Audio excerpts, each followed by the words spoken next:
మన సభని ప్రారంభించడానికి మన చంద్రకుమార్ గారు కూడా చాలా వచ్చి గొప్ప సందేశం, పాశం యాదగిరి గారు వీళ్ళందరూ ఇచ్చారు.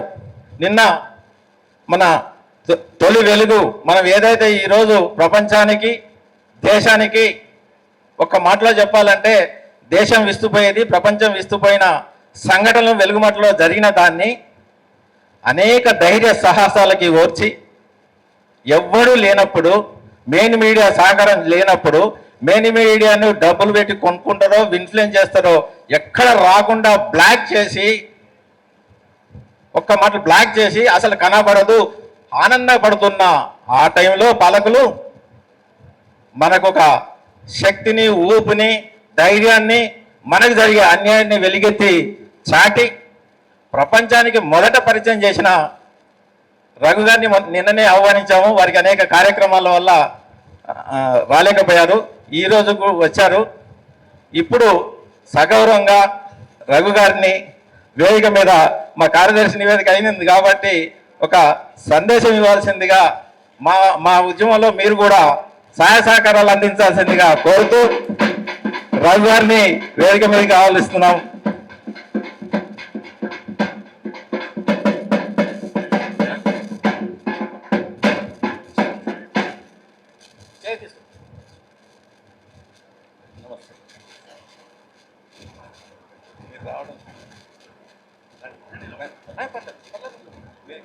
కనీసం కుర్చీ కూడా వేయలేమో.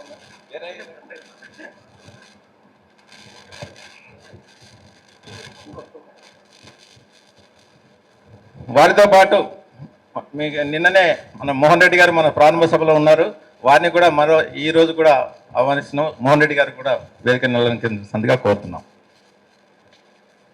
కొద్దిసేపటి నుంచి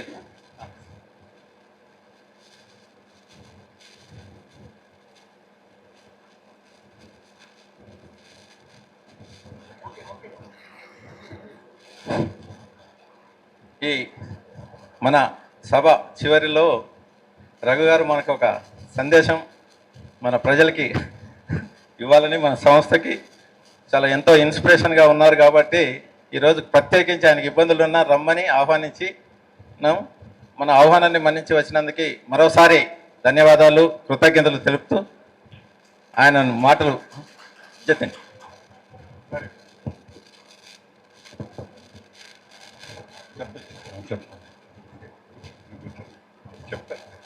మిత్రులారా, కార్యక్రమంలో చిన్న మార్పు చేశాము.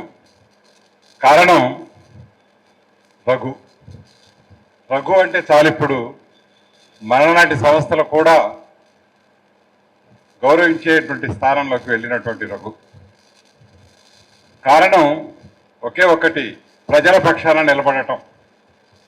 ప్రజల పక్షాన నిలబడి అవతలి పక్షం వాడు ఎంత బలవంతుడైనా వాడి కూకటి వేళతో పెలగించేటువంటి ప్రయత్నాలు చేయటం. జర్నలిజం అంటే వాళ్ళ కళ్ళ ముందుకు వచ్చినటువంటి 4 విషయాలు చెప్పటం కాకుండా దాన్ని పరిశోధించి, రికార్డును పరిశీలించి, వాస్తవాలు నిర్ధారించుకొని ప్రజలకి సరి అయినటువంటి విషయం చెప్పటం. ఆ చెబుతున్న క్రమంలో వస్తున్నటువంటి బెదిరింపులు కానీ, అరెస్టులు కానీ, మరో రకమైన వేధింపులు కానీ, వీటన్నింటినీ తట్టుకొని నిలబడటం. ఈ 3 ఆధునిక జర్నలిజంలో మనము ఎక్కడ చూసినా కానీ కనపడమంటామే, నల్ల పూస అంటారు. అలా మిగిలిపోయినటువంటి స్థితిలో కొన్ని విలువల కోసం జర్నలిజంలో ముందుకు వస్తున్నటువంటి రఘు గారిని అభినందిస్తూ, నిన్న మనం మాట్లాడుకున్నాం, కాళోజీ టీవీ శ్రీనివాస్ గారు, మన యాదగిరి గారు, క్రాంతిదళ అధ్యక్షుడు వచ్చినటువంటి పృథ్వీ గారు, వీళ్ళందరినీ మనం ఇక్కడ సత్కరించుకున్నాం. ఒక విధంగా సత్కరించుకోవటం అంటే మామూలు ఉద్యమాల్లో మామూలు చోట్ల శాలువాలు కప్పుకోవటం, పూలు కప్పుకోవటం ఉంటుంది. కానీ మనది హృదయపూర్వకంగా చెప్పే అభినందన మాత్రమే. అందుకనే మరొక్కసారి మనందరం ఈరోజు వచ్చినటువంటి రఘు గారికి మన కరతాళ ధ్వనుల ద్వారా ఆయన ఇచ్చినటువంటి సమర్థనకి, ఆయన మన పోరాటానికి చేస్తున్నటువంటి సహకారానికి మనందరం చప్పట్లతో ఆయనకు అభినందనలు తెలియజేద్దాం.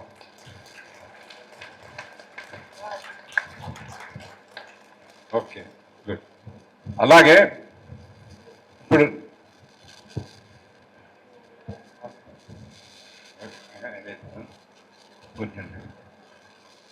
మిత్రులారా, రఘు గారి మొట్టమొదటి ఇంటర్వ్యూ దగ్గర నుంచి వెలుగుమట్లలో ఫస్ట్ నైట్ 9 o'clock చేసినటువంటి ఇంటర్వ్యూ దగ్గర నుంచి ఇప్పటి వరకు వచ్చినటువంటి ఇంటర్వ్యూస్ కానీ, వాటికంటే ముఖ్యంగా ఆయన చేస్తున్న ఎనాలసిస్ కానీ, ఆయన తవ్వి తీసినటువంటి రికార్డులు కానీ, మన సంస్థతో ఆయన సమైక్యపడుతూ ముత్తయ్య గారి లాంటి నాయకుల నుంచి సంపాదించుకున్నటువంటి డాక్యుమెంటరీ ఎవిడెన్స్, హిస్టారికల్ ఎవిడెన్స్, వీటన్నిటితోటి ఈ రోజున మనకి ఓపీడీఆర్కి ఒక ప్రత్యేకమైన టీవీ ఛానల్ లేదు అనేటువంటి లోటుని పూరిస్తూ ఆయన మన సంస్థకి, ఓపీడీఆర్కి, పేదల సంఘానికి కూడా, ముఖ్యంగా వెలుగులో మనందరికీ సపోర్ట్ చేస్తున్నందుకు కృతజ్ఞతలు, మేము ధన్యవాదాలు చెప్తూ, ఈ సందర్భంలో మీ వీడియోలు అన్నీ మేము విన్నాము, అందరూ విన్నారు, ఒక నాయకులు కాదు, ప్రతి ఒక్క ప్రజలు మీరు విన్నారు. ఈ సందర్భంలో మీరు స్పందిస్తే బాగుంటుందని.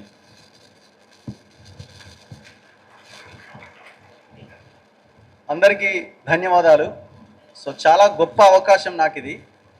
ఇట్లాంటి మీటింగ్కి నన్ను పిలవడం, మాట్లాడమని మైక్ ఇవ్వడం నిజంగా చాలా గొప్పగా అనిపిస్తున్నది. పేరు పేరున ప్రతి ఒక్కరికి ధన్యవాదాలు. అండ్ ఓపీడీఆర్ పెద్దలందరికీ ప్రత్యేకంగా థ్యాంక్స్ చెప్పుకుంటున్నా. ఈ సందర్భంగా నేను చెప్పబోయేది ఒకటే, పోరాటం మీది, మనందరిది. భవిష్యత్తులో కూడా ఆ పోరాటాన్ని ప్రభుత్వాల దృష్టికి తీసుకెళ్లేది, ప్రజల మధ్య చర్చ పెట్టేది మేము. ఇక నుంచి మీకు ఆ లోటు ఉండొచ్చేమో ఇంతకాలం, ఎందుకంటే మీడియా మొత్తం దాదాపుగా పెట్టుబడిదారుల చేతుల్లోనే ఉంది. నాట్ ఓన్లీ తెలంగాణ, దేశం అంతా అదే పరిస్థితి ఉన్నది. సో కాబట్టి మీ పోరాటాలని, మీ వాయిస్ని వినిపించే వాళ్ళు ఇంతకాలం లేకపోవచ్చు, కానీ ఇప్పుడున్నారు. నేనే కాదు, ఇంకా నాతో పాటుగా పనిచేస్తున్న నాలాంటి ఆలోచన ఉన్న చాలామంది మీడియా మిత్రులు, సోషల్ మీడియా మిత్రులు, డిజిటల్ మీడియా సైనికులు చాలామంది ఉన్నారు. వాళ్ళు ఖచ్చితంగా మీ ఓపీడీఆర్, మీ గ్రామీణ పేదల సంఘం చేసే ప్రతి ఒక్క మూమెంట్ని కవర్ చేసే ప్రయత్నం చేస్తుంది మాకున్నంతలో. ఆ హామీ మేము ఈ సందర్భంగా మీకు ఇవ్వబోతున్నాం. అంటే నాకు బేసిక్గా గ్రామీణ పేదల సంఘం ఓపీడీఆర్ గురించి కొంత సమాచారమే తెలుసు. ఈ వెలుగుమట్ల బిఫోర్ నేను పెద్దగా రీసెర్చ్ చేయలే. సో మేము ఇష్యూస్ వచ్చినప్పుడు వాటి వెంటబడి పోతూ ఉంటాం. అట్లా మాకు ఎక్కడా కూడా ఎదురు కాలే ఏ సందర్భంలో కూడా. కానీ మరి వెలుగుమట్ల కూల్చివేతల ద్వారా చాలామంది పేదలు నష్టపోయారు. కానీ నాకు అనిపిస్తున్నది భవిష్యత్తులో వేల మంది, లక్షల మందికి ఒక బాసటగా, ఒక ఆసరాగా మనమంతా కలిసి నిలబడబోతున్నామేమో. ఇది ఒక రకంగా మంచే చేసిందేమో అని ఒక భాగం, ఒక కోణంలో నాకు అనిపిస్తున్నది. లేకపోతే అసలు మిమ్మల్ని నేను కలవడం ఏంటి, మాట్లాడడం ఏంటి, ఈ మూమెంట్ ఇంత భయంకరంగా వెళ్ళడం ఏంటి, చివరికి ఈ ప్రభుత్వం చేసిన ఈ కిరాతకానికి, దమనకాండకి ఈ పుస్తకం రావడం ఏంటి ఆలోచించండి. ఇప్పుడు ఈ పుస్తకం మార్కెట్లో ఉంది, ఎంతకాలం ఉంటుంది? మనిషి భూమి మీద ఉన్నంతకాలం సత్యదాకా ఉంటుంది. ఇది చాలు కదా మీ పోరాటానికి. ఇగో ఇక్కడ ఇది వాల్యూ. మేము చేసిన ఈ ఫైట్కి ఇగో ఇది వాల్యూ. మనిషి ఉన్నంతకాలం ఈ పుస్తకం మార్కెట్లో ఉంటుంది. ప్రతి ఇందిరా పార్క్ దగ్గరన, ఎక్కడది, ఎన్టీఆర్ గార్డెన్స్లో జరిగే ప్రతి బుక్ ఫెయిర్లో ఈ పుస్తకం ఉంటుంది. సో ప్రభుత్వం ఏం చేసిందని చెప్పుకోవడానికి ఇంతకంటే దారుణం ఇంకొకటి ఉందా? నాయకుల, పాలకుల పేర్లు లిఖించబడాలి మంచి పనులు చేసినప్పుడు, కానీ వీళ్ళ పేర్లు లిఖించబడ్డాయి, ముఖ్యమంత్రితో సహా మంత్రుల పేర్లు. దేని మీద? పేదల ఇల్లు కూల్చినవని. పుస్తక రూపంలో ఉంది ఇది. సిగ్గుపడండి దయచేసి, ఇప్పటికైనా సిగ్గుపడండి, చేసిన తప్పును తెలుసుకోండి. 311 మందికి టోకెన్లు ఇవ్వడం కాదు, దాన్ని పూర్తిగా మేము ఖండిస్తున్నాం. మొత్తం 1895 మందికి అదే 62 ఎకరాల 7 గుంటల్లో పట్టాలు ఇవ్వండి అని డిమాండ్ చేస్తున్నాం. అది ఇచ్చేంత వరకు, అది చేసేంత వరకు రేవంత్ రెడ్డి, ఆయన టీం వెంట పడుతూనే ఉంటాం. నీ ప్రభుత్వం పోవచ్చు, ఇంకో గవర్నమెంట్ వచ్చినా వచ్చేదాకా దీని మీద కొట్లాడుతూనే ఉంటాం. అండ్ ఇదొకటే సమస్య కాదు, ఈ రాష్ట్రంలో ఈ దేశంలో చాలా సమస్యలు ఉన్నాయి. నాగిరెడ్డి గారు రాసిన తాకట్టులో భారతదేశం అనే పుస్తకం నాటి నుంచి ఇవాళ దాకా ఇంకా తాకట్టులోనే మార్టిగేజ్ చేయబడే ఉన్న దేశం. రాష్ట్రం కూడా అదే పరిస్థితిలో ఉన్నది. మనం తెలంగాణ ఓపీడీఆర్ తెలంగాణ మహాసభలు కాబట్టి తెలంగాణ గురించి మాట్లాడితే తెలంగాణలో సిచ్యువేషన్ చాలా దారుణంగా ఉన్నది. 12 ఏళ్ళు అయింది తెలంగాణ వచ్చి, ఒక ఇల్లు వచ్చింది లేదు, ఒక ఎకరా భూమి వచ్చింది లేదు. అట్లీస్ట్ ఏమీ ప్రభుత్వాలు ఇవ్వకపోయినా కనీసం మన పిల్లలకి చదువు వచ్చింది లేదు, నాణ్యమైన చదువు లేదు, నాణ్యమైన వైద్యం లేదు. సో మన పోరాటాలు ఆ దిశగా సాగాలని మనం ఖచ్చితంగా ఆ దిశగా ముందుకెళ్లాలని నేను కోరుకుంటున్నా. దీనికి బలమైన పోరాటాలు జరగాలి. ఇప్పుడు ఈ పని చేసిన దానికి రాష్ట్రం అంతా దేశం అంతా కీర్తించబడాలి. కానీ ఒక సెక్షన్ చాలా దారుణంగా దుమ్మెత్తిపోసే ప్రయత్నం చేస్తున్నది. మీడియా కూడా ఇవాళ నిన్న కూడా రాసిన స్టోరీస్, ఓపీడీఆర్ ఇది మొత్తం వసూళ్ల సంఘం లాగా దాన్ని చిత్రించే ప్రయత్నం చేశారు. కానీ నేను చెప్పిన అంతిమ విజయం ఓపీడీఆర్దే. సో తాత్కాలికంగా వాళ్ళు ప్రజల యొక్క మైండ్ సెట్ని మార్చడానికి కొంత ప్రయత్నం చేస్తుండొచ్చు, కానీ వెయిట్ చేయాలి, ఓపిక పట్టాలి. సో ఆ ఓపిక సహనం మీలో ఉన్నది కాబట్టి ఇంతకాలం మీరు పోరాడగలుగుతున్నారు. 15 ఏళ్ళుగా ఆ పేద ప్రజల పక్షాన మీరు నిలబడ్డారంటేనే మీ ఓపిక మీ సహనం ఏంటో అర్థమవుతున్నది.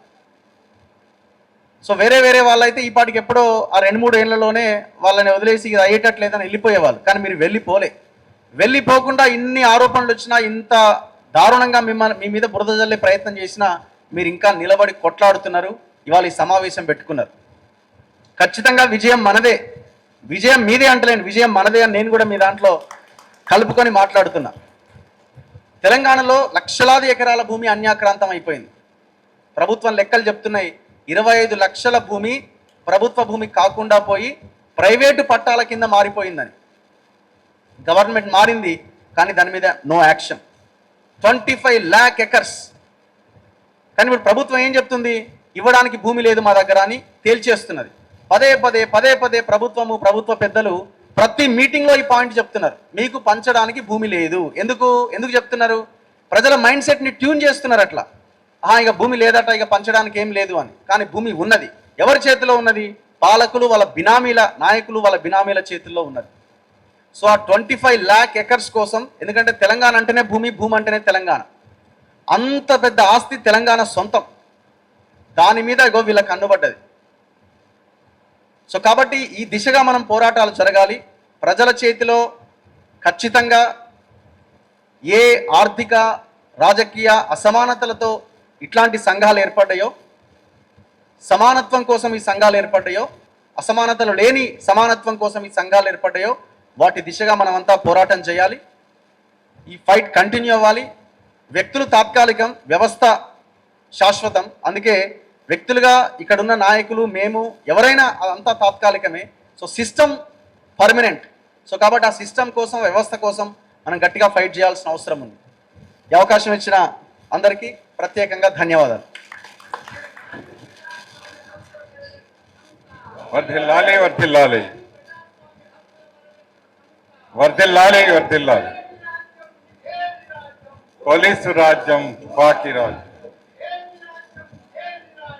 పోలీసు రాజ్యం తుపాకీ రాజ్యం.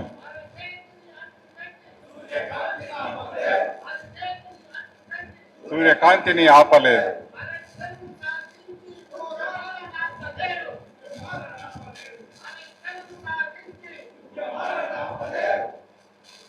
Thank you.